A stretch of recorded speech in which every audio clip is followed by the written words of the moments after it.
घिरा हुआ है। जी हां, पाकिस्तान कई मोर्चों पर इन दिनों घिरा हुआ है। हालत यह है कि देश में गृहयुद्ध के हालात बन गए हैं। गृहयुद्ध के हालात क्यों हैं, इस पर बारी बारी से चर्चा भी करते हैं। दरअसल भारत के हमले से पाकिस्तान में आतंकी नेस्तनाबूद हो रहे हैं। पाकिस्तान के कई सैन्य अड्डे तबाह हो चुके हैं। जिस तरह से भारत ने पाकिस्तान पर कहर बरपाया, उससे शहबाज शरीफ सरकार की भारी किरकिरी हो गई। जनता खुद सोशल मीडिया पर पाकिस्तान की बर्बादी की तस्वीरें दिखाने लगी। इससे शहबाज शरीफ पूरी तरह बैकफुट पर आ गए। भारत में सरकार के साथ विपक्ष खड़ा था, वैसी हालत पाकिस्तान में नहीं थी। इमरान खान की पार्टी खुलेआम शहबाज सरकार के विरोध में खड़ी थी। इमरान की पार्टी लंबे समय से पाकिस्तान के पूर्व पीएम इमरान खान की रिहाई की मांग कर रही है।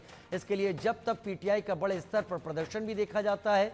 भारत से तनाव के बीच मुनीर ने इमरान को खबरों से ही गायब करा दिया। पीटीआई अध्यक्ष गौहर अली खान ने प्रधानमंत्री शहबाज शरीफ से राजनीतिक संघर्ष विराम की अपील की है। साथ ही इमरान खान की हत्या की साजिश रचने का दावा भी किया। इमरान के करीबी डॉक्टर सलमान ने इमरान वाले जेल के ऊपर ड्रोन उड़ने का दावा किया, यानी इमरान को जेल में मारे जाने की आशंका जाहिर की गई।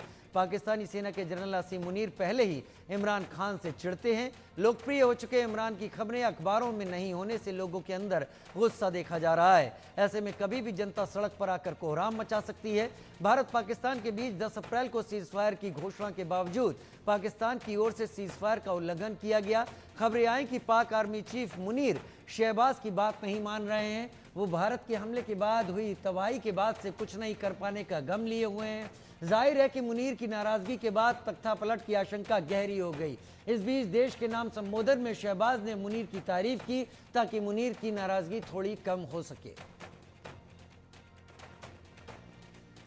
पाकिस्तान में गृह युद्ध क्यों हो सकता है, कुछ और वजह समझिए। पाकिस्तान में बीएलए और टीटीपी चुन चुन कर पाकिस्तानी सेना को मार रही है और शहबाज शरीफ कुछ नहीं कर पा रहे हैं। हालात यह है कि बीएलए ने बलूचिस्तान में पाकिस्तानी झंडा हटाकर अपना झंडा फहरा दिया। बलूचिस्तान की आज़ादी की मांग जोर पकड़ चुकी है। बीएलए और बलूच हर हालत में बलूचिस्तान की आज़ादी चाहते हैं। पाकिस्तान की जनता महंगाई बेरोजगारी से त्रस्त है। वो मौजूदा शहबाज शरीफ सरकार से नाराज है।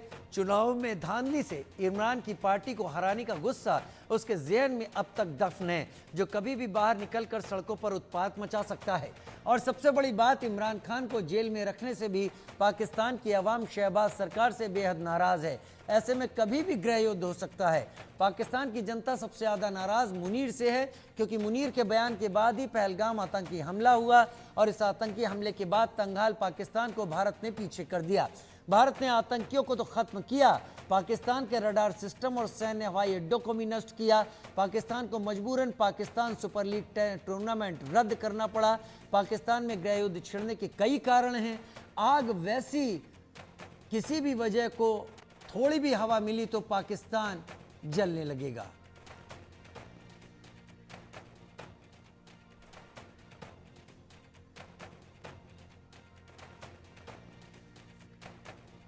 Major retired Mohammad Ali Shah defence expert के तौर पर मेरे साथ जुड़े हैं और डॉक्टर ब्रह्मदीप आलूने विदेश मामलों के जानकार मेरे साथ इस वक्त जुड़ गए हैं।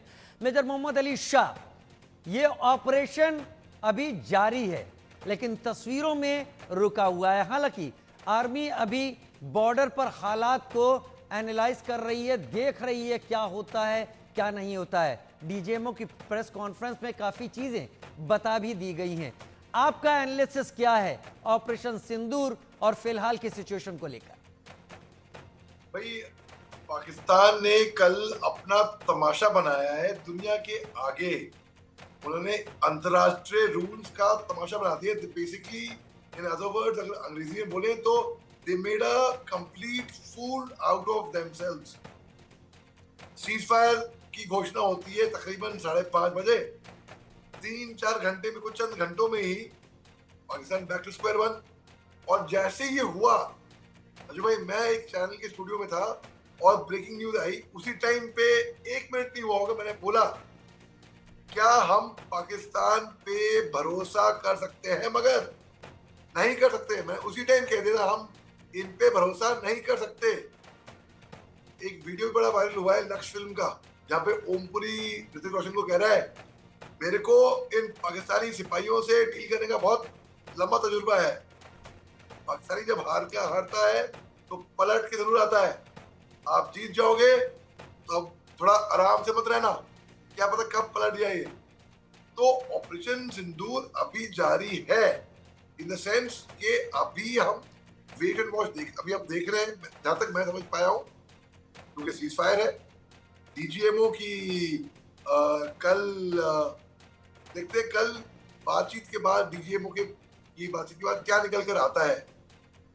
बट ये एक बात होता है, कई लोग मेरे को सुबह से कह रहे थे कि भाई अरे सीज फायर हिंदुस्तान को नहीं मानना चाहिए था, ये वो। मैं कह रहा था भैया सरकार में भरोसा रखो, पहली बात तो ये है। उनको सब पता है, उनको बेहतरी का पता है। जो आपको अभी नहीं दिखेगा, जो आपको बैक सीट पे बैठ के नहीं दिखेगा, उनको एज अ ड्राइवर दिखेगा। बैक सीट ड्राइविंग सब कर जाते हैं बेसिकली। अरे गियर बदलो, ब्रेक मारो, क्लच दबाओ, हेडलाइट ऑन करो, वाइपर लगाओ, खिड़की ये करो वो करो। जो ड्राइवर होता है उसको हकीकत में पता है कहाँ पे गाड़ी कहाँ पे ले जानी है। तो बेसिकली अभी जो लोग जंप कर रहे हैं, रिलैक्स, आपकी भावनाएं हम समझते हैं, मगर प्लीज हैव फेथ। ये वक्त है थोड़ा भरोसा जताने का।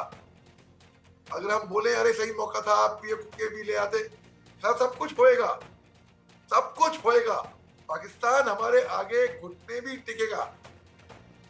मैं आपको साबित करता हूँ एक बात। हमारे प्रधानमंत्री साहब ने कहा था बिहार में जाके, अंग्रेजी में स्पीच दी थी कि आतंकियों को हम छोड़ेंगे नहीं, उन आतंकियों को सजा मिलेगी, जरूर मिलेगी, जिसकी वो कल्पना भी नहीं कर सकते हैं। और आतंकियों की जमीन को हम मिट्टी में मिला देंगे। आतंकियों को कहा था, उन्होंने कभी नहीं कहा पाकिस्तानियों को, उन्होंने कहा आतंकियों को। पाकिस्तानियों को, इसको कहते हैं चोर की दाढ़ी में तिनका। पाकिस्तानियों को लग गई मिर्ची, उनको लगा उनको धमकी दी जा रही है, क्योंकि उनको पता है दिल के किसी कोने में कि वो उग्रवादियों का साथ ही देते, उग्रवादी ही है वो बेसिकली। तो उन्हें बोला अच्छा, अगर जब हिंदुस्तान ने हमले किए 9 टारगेट्स पे, ऑपरेशन सिंदूर जब चलाया तो 9 टारगेट पे सटीक निशाना लगा, वो भी उग्रवादी के लॉन्च पैड से हो। ठीक है, मैं डॉक्टर ब्रह्मदीप अलूने का भी इस वक्त रुख कर लेता हूं, विदेश मामलों के जानकार इस वक्त हैं। डॉक्टर ब्रह्मदीप अलूने, जो चीज थी वो हम तस्वीरों में देख रहे थे, पाकिस्तान ने जिस तरह से ड्रोन इंट्रूजन किए, मिसाइल इंट्रूजन किए भारत के अंदर, वो एकदम उनको एडी के जरिए उनको गिरा दिया गया। लेकिन इस पूरे मामले को लेकर भारत की सिचुएशन, क्योंकि भारत डिप्लोमेटिकली भी आगे बढ़ रहा था और भारत स्ट्रेटेजिकली भी आगे बढ़ रहा था, अभी की सिचुएशन आप किस तरीके से देखते हैं? कई लोगों का यह कहना है, एक्सपर्ट का, कि भारत वहां पर जाते जाते रुक गया जहां पर भारत अपनी इस प्रॉब्लम को कुछ हद तक कम कर सकता था। क्या जहां पर भारत रुका वो एकदम सही जगह है भारत के रुकने की?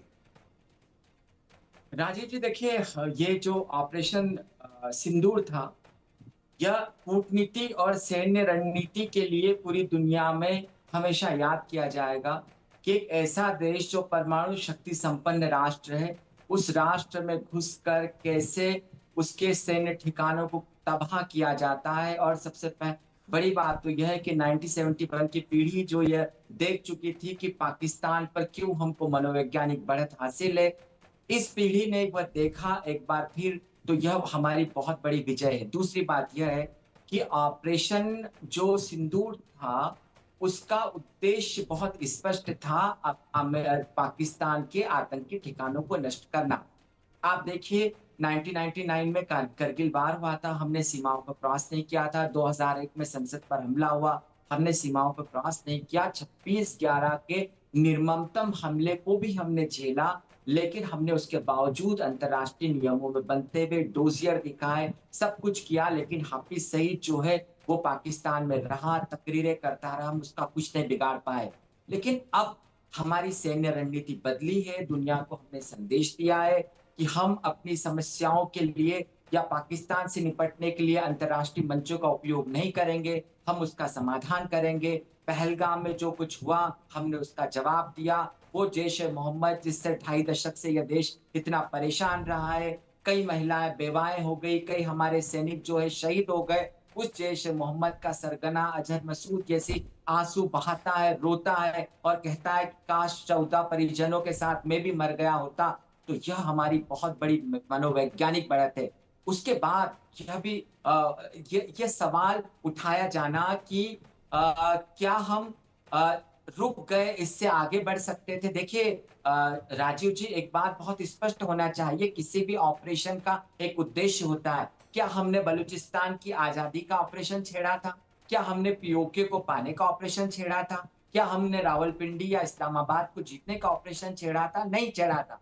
हमने जब आतंकी ठिकानों को निशाना बनाया और पाकिस्तान ने जवाब देते हुए जब नागरिक ठिकानों पर हमला किया, तो वो एक हमारे लिए अवसर था, हमारे हथियारों को चेक करना था, हमने वो किया। हमने पाकिस्तान के सैन्य ठिकानों पर हमला किया और दो चीजें जो हमको आने वाले समय में युद्ध अभ्यास हुआ, जो चीन के समय भी काम आ सकती है, कि हम न केवल पहाड़ी स्कर्दू जैसे इलाके, पहाड़ी इलाकों पर हमला कर सकते हैं, लेकिन बड़ी बड़ी मिसाइलों से अपने देश के लोगों का बचाव भी कर सकते हैं, जो हमने एयर डिफेंस सिस्टम से किया। अगली बात यह भी है कि हम क्यों इससे आगे नहीं बढ़े। तो हम देखिए, एक बात राजीव जी और हमारे देश को स्वीकार करना पड़ेगी कि पाकिस्तान भारत को सांस्कृतिक टकराव की तरह देखता है। उसका जन्म ही इसी आधार पर हुआ है। और इस दुनिया में आप कहीं पर भी देख लीजिए, जहां पर सांस्कृतिक टकराव की बात कही जाती है, वहां पर नस्लें खत्म हो सकती है, लेकिन संघर्ष कभी खत्म नहीं होते, क्योंकि हम तो वसुधैव कुटुंबकम की तरह जीते, हम धर्मनिरपेक्ष देश है। लेकिन पाकिस्तान के मुल्ला मुनीर ने बहुत स्पष्ट कहा था, द्विराष्ट्रवाद के सिद्धांत को सामने किया था। तो हमने अपनी सैन्य रणनीति को आगे बढ़ाया है।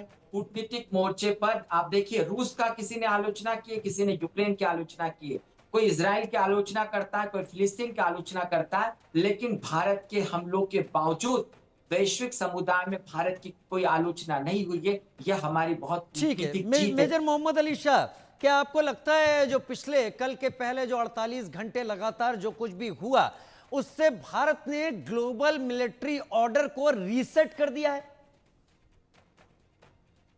क्या ये सवाल मेरे से राजीव जी? जी देखिए, अभी पाकिस्तान में और उनकी गवर्नमेंट में वो एक ही पेज पे नहीं है। दो बातें हैं। पाकिस्तान का ये बहाना है कि उनकी मिलिट्री और उनकी सेना एक ही पेज पे नहीं थे, तो ऑर्डर्स नहीं पहुंचे फॉरवर्ड पोस्ट तक, जो कि बिल्कुल बकवास पे मानता हूं। दूसरी बात, अगर अमेरिका ने पाकिस्तान को कर्जा दिया, तो उन्होंने एक फोन लगाया इस्लामाबाद और एक फोन लगाया रावलपिंडी, तब जाकर ये उनको कर्जा मिला। जब डोनाल्ड ट्रंप साहब ने ट्वीट किया कि वो सीजफायर का ऐलान, तो उन्होंने क्यों केवल इस्लामाबाद को पिक्चर में रखा, रावलपिंडी को क्यों नहीं पिक्चर में रखा? क्या उनको नहीं मालूम था कि उनके माए बाप इस्लामाबाद के रावलपिंडी में बैठे हैं, और रावलपिंडी के माए बाप हाफिज सईद और मौलाना मसूद अजहर हैं? ये बात तो मुझे अभी मालूम पड़ी है, जब मैंने देखा कि आतंकियों के जनाजे पे फातिया पे फतेह पड़े, पाकिस्तान की सेना वर्दी पहन के रो रही है। अरे पाकिस्तान की सेना के लिए अभी तो शुरुआत है, रोता है क्या? आगे आगे देखो होता है क्या। राजू जी, मैं यही सवाल डॉक्टर ब्रह्मदीप अलूने के पास भी ले जाऊंगा। डॉक्टर ब्रह्मदीप अलूने, आपको क्या लगता है, क्या इस पूरे के पूरे भारतीय एयरफोर्स के प्रिसीजन स्ट्राइक और उसके दौरान वहां पर टारगेटेड जो अटैक्स किए गए, उनका डैमेज उतना ही होना और उतने एरिया में होना, भारतीय मिलिट्री ने ग्लोबल मिलिट्री ऑर्डर को रीसेट किया है as far as Indian military is concern? मैंने जो अपनी बात शुरू की थी कि आने वाले समय में दुनिया के जंगी दस्तावेजों में इस बात को पढ़ाया जाएगा कि कैसे एक परमाणु संपन्न राष्ट्र के अंदर घुसकर भारतीय सेनाओं ने मनोवैज्ञानिक बढ़त ले लिए। और सबसे एक महत्वपूर्ण बात यहाँ पर यह भी है कि पाकिस्तान की सेना के पास भी बहुत जबरदस्त हथियार है, उसके पास हथियारों की कमी नहीं है। F-16 है, JK-17 है चीन का, लेकिन हमारी यदि आकाश मिसाइल उसको निशाना बनाती है, यह बहुत बड़ी बात है। और यहाँ पर एक बात बहुत स्पष्ट कही गई है, जिसके कारण हमारी सेना और सरकार की तारीफ की जानी चाहिए, कि कि हम भारत एक लोकतांत्रिक देश है और हमारी जो सेना है वो एक प्रोफेशनल सेना है। आप देखिए जिस दिन भारत ने हमला किया उसके बाद 24 घंटे तक आसिफ मुनीर गायब थे। इसका मतलब है कि वहां पर नियंत्रण और संतुलन की कमी उस देश में कितनी है।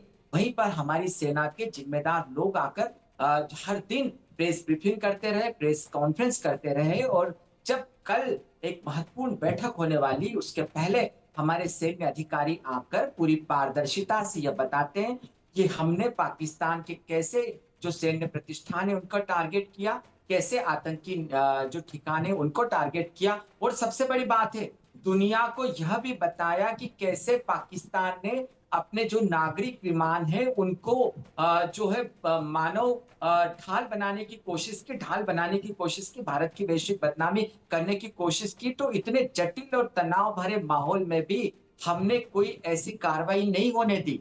यह अपने आप में बहुत अभूतपूर्व है और निश्चित तौर पर यह प्रोफेशनल तरीका जो भारत की सैन्य आपको लगता रणनीति है को कि सामने लाया पाकिस्तान है। एक सिविल वॉर की तरफ आगे बढ़ेगा? जी बिल्कुल, देखिए भारत बिल्कुल बहुत दिलचस्प सवाल पूछा है।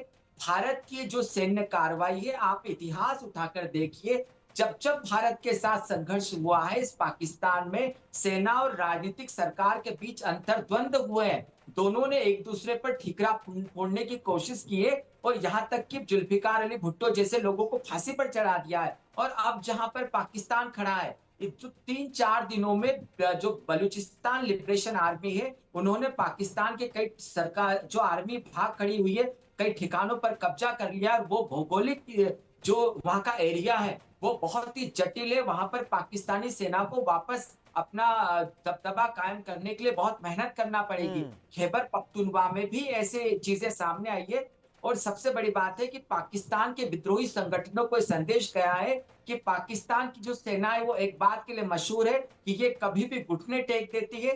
भारत के सामने कई बार घुटने टेक दिए इन्होंने, तो ये जो संदेश है वो ठीक है, मनोवैज्ञानिक यही भड़क का सवाल काम मैं मैं करेगा। मेजर मोहम्मद अली शाह से भी पूछ लेता हूं। क्या पाकिस्तान में आप सिविल वॉर के गुंजाइश देखते हैं, आर्मी और पॉलिटिकल लीडरशिप में टकराव? मैं बिल्कुल ऐसा देखता हूँ राजू भाई। ऑलरेडी आज अभी नहीं बल्कि 3 साल पहले भी तकरीबन एक आईजी साहब को सिंध प्रोविंस में इनकी मिलिट्री रातों रात होटल से गायब कर दी थी। 2-2:30 बजे आए थे और उठा के ले गए थे। हम मिलिट्री और आईजी साहब। तो अब कब तक कहां तक देखिए इनके जो आवाम है पाकिस्तान में ना, या तो अपर क्लास है बहुत प्रिविलेज्ड, या तो बहुत ही नीचे लोअर लेबर क्लास बहुत नीचे है। मिडिल क्लास नहीं है पाकिस्तान में। तो जो अपर क्लास है वो भाग गई, वो भाग रही है अपने परिवार को लेके कनाडा, यूके, अरब, कहीं ना कहीं भाग रही है वो डर के मारे। और जो लोअर क्लास है जिनके पास कोई चारा नहीं है कहीं जाने का, वो डरे हुए हैं। वो सोच रहे हैं भाई अगर हम पे गरीब लोग जो हैं अगर जंग छिड़ती है, ऐसा सोच रहे थे वो सीज फायर से पहले। अभी भी कुछ पता नहीं, सीज फायर का कुछ भरोसा नहीं है। यानी आर्मी टेक ओवर कर सकती है? आर्मी ने टेक ओवर वैसे कर रखा है, आर्मी ने अनऑफिशियली टेक ओवर कर रखा है already. General Asif Munir is the de facto head of Pakistan. Sharif बस कठपुतली है उनके हाथ में। और ये रिवाज रहा है पाकिस्तान का। देखिए 1951 में जब लियाकत अली खान का जब पहले वजीर आजम का असैसिनेशन हुआ था, आप देखिए जुल्फिकार अली भुट्टो जो इतने पावरफुल हो गए थे पाकिस्तान में कि पूरा पाकिस्तान इनको डैडी के नाम पे बोलने गया था। इनको जनरल अयूब खान लेकर आए थे। बाद में मिलिट्री ऑर्डर के ने हाईकोर्ट ऑर्डर के तहत इसको फांसी पे लटकाया था। आप देख लीजिए नवाज शरीफ साहब जो 1983 में ये तो आप एक बेहतर कहानी बता रहे हैं। पाकिस्तान में चुने हुए प्राइम मिनिस्टर ने अपना टर्म सर्व नहीं किया है, उससे कहीं ज्यादा वहां पर टर्म सर्व करने वाले आर्मी के चीफ रहे हैं। 32 प्राइम मिनिस्टर अब तक हो चुके हैं और 15 के करीब अब तक वहां पर आर्मी चीफ रहे हैं, यानी ज्यादा टर्म आर्मी चीफ ने रखा है। बहुत शुक्रिया हालात को बताने के लिए ब्रह्मदीप उलने डॉक्टर और मेजर रिटायर्ड मोहम्मद अली शाह मेरे साथ जुड़ने के लिए। एक छोटा सा ब्रेक ले रहे हैं, जल्द हाजिर होते हैं।